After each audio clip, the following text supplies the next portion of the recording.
உங்க வாழ்க்கையில நீங்க ஆண்டவரை நோக்கி கூப்பிடணும்னு முடிவு பண்ணிட்டப்ப, நீங்க எங்க இருந்து கூப்பிடுறீங்கன்னு விஷயம் இல்லை, நீங்க எப்படி கூப்பிடுறீங்கன்றதா இருக்கு. ஆண்டவர் உங்க ஜெபத்தை கேட்கணும் அப்படின்னு நீங்க முடிவு பண்ணிட்டீங்கன்னா, ஆண்டவர் உங்க சத்தத்தை கேட்கணும் நீங்க முடிவு பண்ணீங்கன்னா, நீங்க இருக்கிற இடத்த பார்க்காதீங்க, நீங்க எங்க இருந்து கூப்பிட்டாலும். அதான் வேதம் அழகா சொல்லுது பாருங்க. சங்கீதம் 145:18, தம்மை நோக்கி கூப்பிடுகிற யாவருக்கும், தம்மை நோக்கி கூப்பிடுகிற யாவருக்கும், உண்மையாய் தம்மை நோக்கி கூப்பிடுகிற யாவருக்கும், ஹல்லேலூயா, உண்மையாய் தம்மை நோக்கி கூப்பிடுகிற யாவருக்கும் கர்த்தர் சமீபமாய் இருக்கிறார்.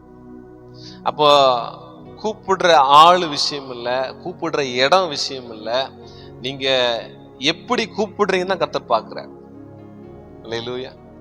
ஆண்டவர் பெரியவங்க சின்னவங்க பார்க்கறது இல்ல, படிச்சவங்க படிக்காதவங்க பார்க்கறது இல்ல, அதே போல ரொம்ப வசனம் தெரிஞ்சவங்க வசனம் தெரியாதவங்க அப்படிலாம் கர்த்தர் பார்க்கறது இல்ல. ஆண்டவர் எப்படி பார்க்கறான்னா, உன் மனசுல நீ உண்மையா கூப்பிடுறியா? சில பேருக்கெல்லாம் என்னன்னா, பாஸ்டர் ஜெபம் பண்ணா ஆண்டவர் கேட்பாரு, நான் ஜெபம் பண்ணா கேட்க மாட்டாரு அப்படி புரிஞ்சு வச்சிருக்கிறாங்க. அந்த சிஸ்டர் ஜெபம் பண்ணா கர்த்தர் கேட்பாரு, ஏன்னா அவங்க ரொம்ப என்ன செய்யறாங்க, ரொம்ப ஃபெய்த்தா இருக்கிறாங்க, நான்லாம் ஜெபம் பண்ணா கர்த்தர் கேட்க மாட்டாரு. இல்ல, நீங்க என்ன நிலைமையில இருந்தாலும் எங்க இருந்தாலும் உங்க உள்ளார்ந்த மனதோடு கூட நீங்க உண்மையா கூப்பிடுவீங்க அப்படின்னா கர்த்தர் உங்க ஜெபத்தை கேட்பார். அல்லேலூயா. இன்னைக்கு இந்த வார்த்தையின் மூலமாக உங்களுக்கு இருக்கிற அந்த அவிசுவாசங்கள் நீங்கி என் சத்தத்தை ஆண்டவர் கேட்கறதுக்கு ஆயத்தமா இருக்கிறார்ன்றதை நீங்க புரிஞ்சுக்கணும். அல்லேலூயா.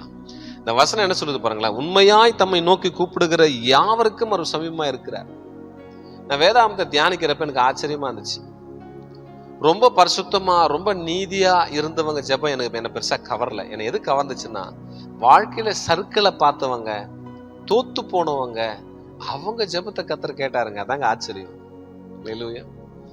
ஊழியக்காரா இருக்கிறவங்க, ஊழியம் செஞ்ச ஆட்களே விலைக்கு போனாங்க, ஆனா கர்த்தர் அவங்க ஜெபத்தை கேட்டார். நீங்க எல்லாரும் கேள்விப்பட்டிருப்பீங்க, வசனங்களை கேட்டிருப்பீங்க, செய்திகளை பார்த்திருப்பீங்க. சிம்சோன் பயங்கரமான பராக்கிரமசாலியா இருந்து ஊழியம் செஞ்சு கடைசியில அவர் அந்த தனக்கு இருக்கிற அந்த நஸ்ரேய பிரதிஷ்டைய அந்த பெண்ணுகிட்ட சொன்னதுனால அவர் மாட்டிக்கிட்டு அவர் வேடிக்கை பொருளா மாத்தி கண்ணெல்லாம் பிடுங்கி அவர் லைஃபை ஸ்பாயில் பண்ணிட்டாங்க. ஆனா ஒரு குறிப்பிட்ட நேரம் வரும்போது சிம்சோன் ஒரு முடிவு எடுக்கிறார். என்ன முடிவு எடுக்கிறார் தெரியுமா? அவர் கடைசியா ஜெபிக்கிறார் ஆண்டவர்கிட்ட, ஆண்டவரே, இந்த பிலிஸ்திய ஜனங்களோடு சேர்ந்து என் ஜீவனும் போட்டோம், நானும் செத்து போறேன், இன்னைக்கு ஒரு அற்புதத்தை நீங்க செய்யணும், ஒரு விஷயம் எனக்கு உதவி செய்யணும்னு கேட்டார். அவர் கேட்டது ராங் தான். என்ன கேட்டீங்கன்னா, அவர் தப்பா தான் கேட்டிருக்கிறார். அவங்கள அழிக்கணும்னு சொல்லியிருந்தா கூட கர்த்தர் அவங்கள மட்டும் அழிக்க வச்சிருப்பார். ஆனா நானும் சாகுறேன்னு சொல்லி கேட்டார். கர்த்தர் அந்த ஜெபத்தை தள்ளவே இல்லைங்க. உங்களுக்கு புரியுதா? ரொம்ப சீரியஸான ஒரு இடம் அது. ஆனா அங்க அவர் ஜெபிக்கும் போது அந்த ஜெபத்தை கர்த்தர் கேட்கிறார். அந்த ஜெபத்தை கேட்டு வேதம் சொல்லுகிறது, இதுவரைக்கும் சிம்சோன் எவ்வளவோ மக்களை மீட்டு இருக்கிறான், எத்தனையோ பேரை அடிச்சு காலி பண்ணிருக்கிறாரு. வசனம் சொல்லுது, ஒரே ஒரு கழுதையின் தாடை எலும்ப வச்சுக்கிட்டு என்ன செஞ்சாராம், 1000 பேரை அடிச்சிருக்கிறார். 300 நரிகளை பிடிச்சு அதோட வாழ தீய நெருப்பை பத்த வச்சு எதிரிகளுடைய வெள்ளாண்மைகளை எரிச்சு போட்ட ஒரு மனுஷன். அவ்வளவு பவர்ஃபுல்லான வேலை செஞ்சவர். ஆனா கடைசி அவர் வாழ்க்கை முடியும்போது சொல்லுது, அவர் இது வரைக்கும் உயிரோடு இருந்து அவனாலே அழிக்கப்பட்ட எதிரிகளை விட அவன் மரிக்கிற போது அவன் அடித்த எதிரிகள் அதிகம். அந்த லாஸ்ட் டைம் ப்ரேயர் கர்த்தர் ஜெபத்தை கேட்டார். நீங்க ஒண்ணு புரிஞ்சுக்குங்க, அந்த நேரத்துல அந்த ஹார்ட்ஃபுல்லா அந்த இருதயம் நிறைஞ்சு, அந்த மனசு நிறைஞ்சு நீங்க அழைக்கும் போது கர்த்தர் ஜெபத்தை கேட்கிறார். நீங்க அவரை விசுவாசிச்சு அந்த மனசு நிறைஞ்சு, ஆண்டவரே இந்த நேரத்துல என் ஜெபத்தை நீங்க கேட்கறீங்க, நான் நம்புறேன்னு சொல்லும் போதே கர்த்தர் அற்புதம் செய்ய ஆரம்பிச்சிருவார். இங்க பிரச்சனையே என்னன்னா, நாம நம்மளை பார்த்துக்கிட்டு இருக்கிறோம், நம்முடைய கடந்த காலத்தை பார்த்துக்கிட்டு இருக்கிறோம், நம்முடைய ஃபெயிலியர்ஸை பார்த்துக்கிட்டு இருக்கிறோம், நம்முடைய சர்க்கிளை நம்ம பார்த்துக்கிட்டு இருக்கிறோம். அதனால கர்த்தர் செவி கொடுக்க மாட்டார் நாம நினைக்கிறோம். உங்களுக்கு புரியுதா? துணிகரமான மனுஷன் வேற, பலவீனமான மனுஷன் வேற. நாம எப்படி இந்த வசனத்தை என்ன வசனத்தை எடுக்கிறாங்கன்னா, வேதத்தை கேளாதபடிக்கு செவியை விளக்கருடைய ஜெபம் அருவருப்புன்னு சொல்றதுனால இவன் வேதத்தை கேட்கறதே இல்லை, அதனால இந்த ஜெபத்தை கர்த்தர் கேட்க மாட்டார். அப்படி கிடையாது. நான் இங்க பேசுறது பலவீனமானவர்கள், வீக்னஸா இருக்கிறவங்க, நான் திரும்ப ஆண்டவர்கிட்ட வர்றதுக்கு எனக்கு வந்து தகுதி இல்லை, கர்த்தர் என் ஜெபத்தை கேட்க மாட்டார், நான் ரொம்ப தகுதி இழந்து போயிட்டு நினைக்கிறவங்களுக்கு தான் அந்த வார்த்தை. நீங்க என்ன கடந்த காலத்துல என்ன வேணா நடந்திருக்கலாம், அதெல்லாம் தூக்கி ஓரம் போட்டுட்டு இப்ப நான் உண்மையா கூப்பிட்டா கர்த்தர் செவி கொடுப்பார். ஹல்லேலூயா. நாங்க வேதாகமத்துல பல உதாரணங்கள் எடுக்க முடியும். யோனா, ஆண்டவர் போக சொல்றாரு, நினிவேக்கு போன்னு சொல்றாரு, ஆனா அவன் தர்சீசுக்கு போயிட்டார், வேற கப்பல் ஏறிட்டார். வேற கப்பல் ஏறி போகும்போது கூட பாத்தீங்கன்னா பயங்கரமான கடல் கொந்தளிப்பு. அப்படி கடல் கொந்தளிச்சு என்னமோ நடக்குது, ஒன்னும் புரியல. உடனே உள்ள இருக்கிறவங்க எல்லாம் சீட்டு போட்டு பாக்குறாங்க. சீட்டு போட்டு பார்த்தா யோனாவோட பேர் வருது. யோனாவோட பேர் வந்த உடனே கேக்குறாங்க, எப்ப யாருப்பா, என்னப்பா உன் பேர் வந்ததுன்னு சொன்னா யோனா சொல்றான், நான் வந்து தீர்க்கதரிசி, ஆண்டவர் என்னை வந்து நினிவேக்கு போக சொன்னாரு, ஆனா நான் போகல, நான் வந்து இப்படி இந்த கப்பல் ஏறிட்டேன், என்னாலதான் அந்த பிரச்சனைன்னு சொன்ன உடனே யோனாவை கையை காலை பிடிச்சி தண்ணியில கடல்ல என்ன செய்யறாங்க, நடுக்கடல தூக்கி போடுறாங்க. அவனுக்கு தெளிவா தெரியுது நான் தப்பு பண்ணிட்டேன்னு சொல்லி. அதுக்கு காரணத்தை நம்ம கடைசியில பார்க்கும்போது ஆச்சரியம். என்ன காரணமா தெரியுமா? நான் போய் இந்த ஜனங்களுக்கு போய் தீர்க்கதரிசனம் சொல்லிட்டேன் அப்படின்னா அந்த ஜனம் உடனே என்ன செஞ்சிடும், அழுது உட்காந்துடும். உட்கார்ந்த உடனே ஆண்டவர் மனம் இறங்கிடுவார். இப்ப ஆண்டவர் மனம் இறங்கிட்டாருன்னா நான் என்ன ஆகுறது, என் பெருமை என்ன ஆகுறது, நான் சொன்னா சாகணும் இல்ல. எவ்வளவு கொடூரமான மனசு பாருங்க, அவ்வளவு கொடூரமான மனசு கொண்டவன். ஆனா வேதம் சொல்லுது, அவனை கடல்ல தூக்கி வீசின பிறகு அவன் கடற்பாசி கழுத்தை நெருக்கி சாகர தருவாயில அவன் ஆண்டவர் நோக்கி கூப்பிட்டு இருக்கிறாங்க. அந்த நேரத்துல அந்த மனுஷனுடைய ஜெபம் எப்படின்னு தெரியும், கர்த்தருக்கு மட்டும்தான் தெரியும். வேதம் சொல்லுகிறது, அந்த ஆழ் கடலுக்குள்ள இருள் நிறைஞ்ச இடத்துல மூச்சு திணறி சாக போற இடத்துல அவன் கர்த்தரை நோக்கி கூப்பிடும் போது, துணிகரமானவன் இவன், எதுக்கு செத்தா சாகட்டும், கர்த்தர் அவனை விடல. எவ்வளவு மோசமான இருதயம்டா உனக்கு, அந்த ஜனம் சாகணும்னு எதிர்பார்க்கிற, நான் சொல்றதை நீ செய்ய மாட்டேங்கிற சொல்லி ஆண்டவர் மனுஷன் பார்க்கிற விதமா அவனை பார்க்கல. ஆண்டவர் அங்கேயும் ஒரு பெரிய மீன் அனுப்பி அந்த ஆழத்திலிருந்து அவனை தூக்கிட்டு வந்தார். அல்லேலூயா. இவ்வளவு நல்ல ஆண்டவர். அதனால உங்க இருதயம் என்னன்னு கர்த்தருக்கு தெரியும். நீங்க எப்படிப்பட்ட ஆளும் கர்த்தருக்கு தெரியும். ஆனா நீங்க இப்ப எப்படி கூப்பிடுறீங்கன்னா கர்த்தர் பார்ப்பார். இப்ப முழு இருதயத்தோடு கூப்பிடுறீங்களா, இப்ப ரொம்ப மன ஆழத்திலிருந்து கூப்பிடுறீங்களா, இந்த நேரத்துல நீங்க உண்மையா கூப்பிடுறீங்களா, கர்த்தர் தான் பார்ப்பார். அந்த உண்மையை பார்த்துதான் கர்த்தர் இறங்குவார். யோனாவை கர்த்தர் மீட்டு கொண்டு வந்தார். யோனாவை மட்டும் மீட்டு கொண்டு வரல, யோனாக்குள்ள இருக்கிற அந்த நல்ல தீர்க்கதரிசியை கர்த்தர் மீட்டு கொண்டு வந்தார். எப்படி தெரியுமா? அவன் கரைக்கு வந்த உடனே இவ்வளோ நல்ல ஆண்டவருக்காக நம்ம ஊழியம் செஞ்சே ஆகணும்னு சொல்லி அவருடைய வாழ்க்கை துளுக்குது. எந்திரிச்சு அவன் என்ன செய்யறான், நினிவேக்குள்ள போய் ஊழியம் செய்யறான். ஹல்லேலூயா. அவ்வளவு பெரிய விஷயங்க. அதனால ஆண்டவர் வந்து கடந்த காலங்களை கணக்கிட்டு பார்த்து பழி வாங்குற ஆண்டவர் கிடையாது. நீங்க அதை புரிஞ்சுக்குங்க. நிறைய பேர் வந்து கடந்த காலத்துக்குள்ளேயே உட்கார்ந்துட்டு இருக்கிறாங்க. அவர் வந்து எப்பவுமே நம்முடைய பாவங்களை வந்து கணக்கில் எடுக்கிறவர் இல்லை. வேதம் சொல்லுது, உன்னுடைய பாவங்களை நான் என் முதுகுக்கு பின்னாடி போட்டுட்டேன், கடலில் ஆழத்துல போட்டுட்டேன்ற.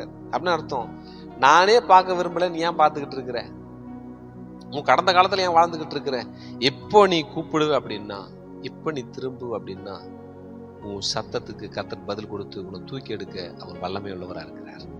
ஹல்லேலூயா. நிறைய உதாரணங்கள் சொல்ல முடியும்.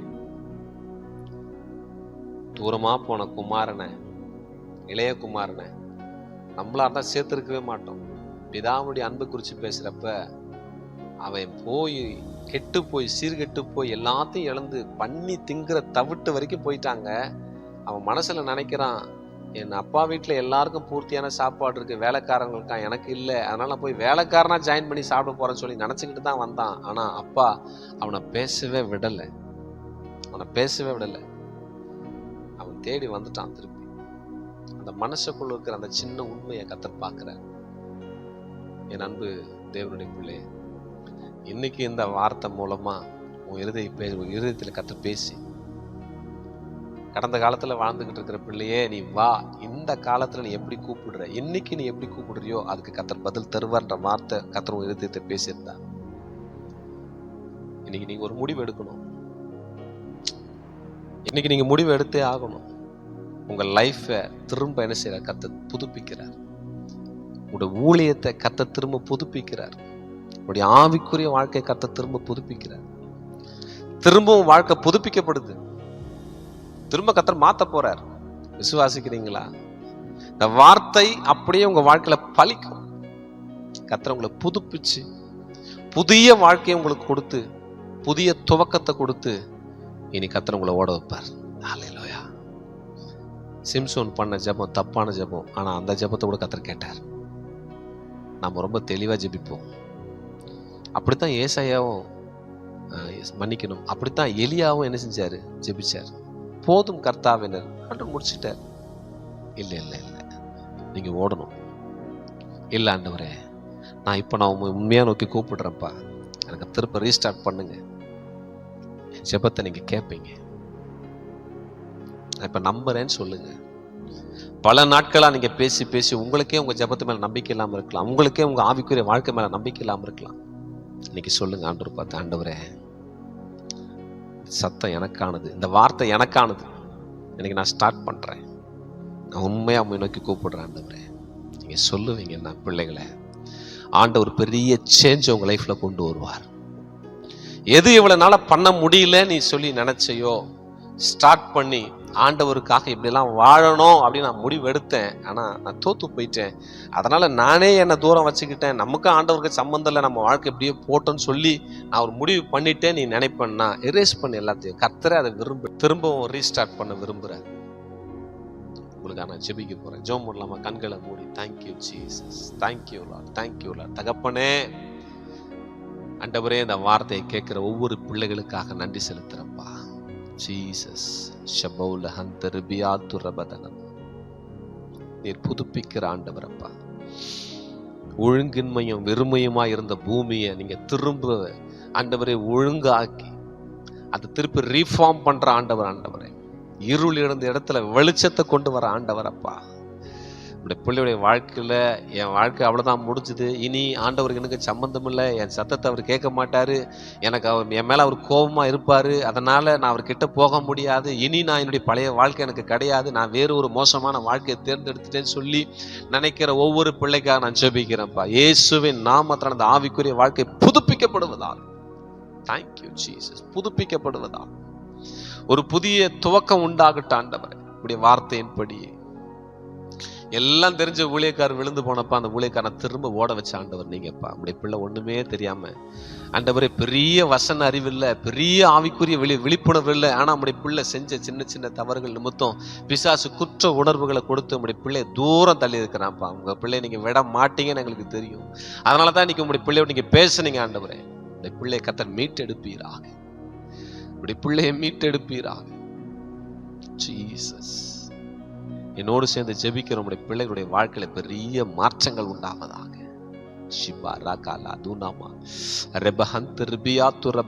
பெரிய சேஞ்ச் நடக்கட்டும். ஆவிக்குரிய மண்டலங்கள் மாறுவதாக, ஆவிக்குரிய மண்டலங்கள் மாறுவதாக இயேசுவின் நாமத்தினாலே. அப்பா, ஆவிக்குரிய மண்டலங்கள் மாறுவதாக. ஒரு புதிய துவக்கம் உண்டாகட்டும், புதிய துவக்கம் உண்டாகட்டும் ஆண்டவரே. ஆதியில இருந்ததை விட ஆண்டவரே அதிகப்படியான விசுவாசமும் அதிகப்படியான பரிசுத்தமும் அதிகப்படியான உம்முடைய செலுத்துகிற அன்பும் பெருகுவதாக இயேசுவின் நாமத்தினாலே. உடைய பிள்ளைகளை சோதிக்கிற பொல்லாத ஆவிகளை கடிந்து கொள்ளுகிறேன். உம்மை விட்டு தூரப்படுத்துகிற பொல்லாத பிசாசுடைய திட்டங்கள் இயேசுவின் நாமத்தினாலே தோற்று போவதாக. ஆழத்திலிருந்து தூக்கி எடுக்கிற ஆண்டவர் உடைய பிள்ளைகளை தூக்கி எடுப்பீராக. உமக்கே மகிமை ஆண்டவரே. எல்லா துதியும் கனம் மகிமை உமக்கே எடுக்கிறோம். மாறாத இயேசுவின் நாமத்தில் ஜெபிக்கிற நல்ல பிதாவே. ஆமென், ஆமென்.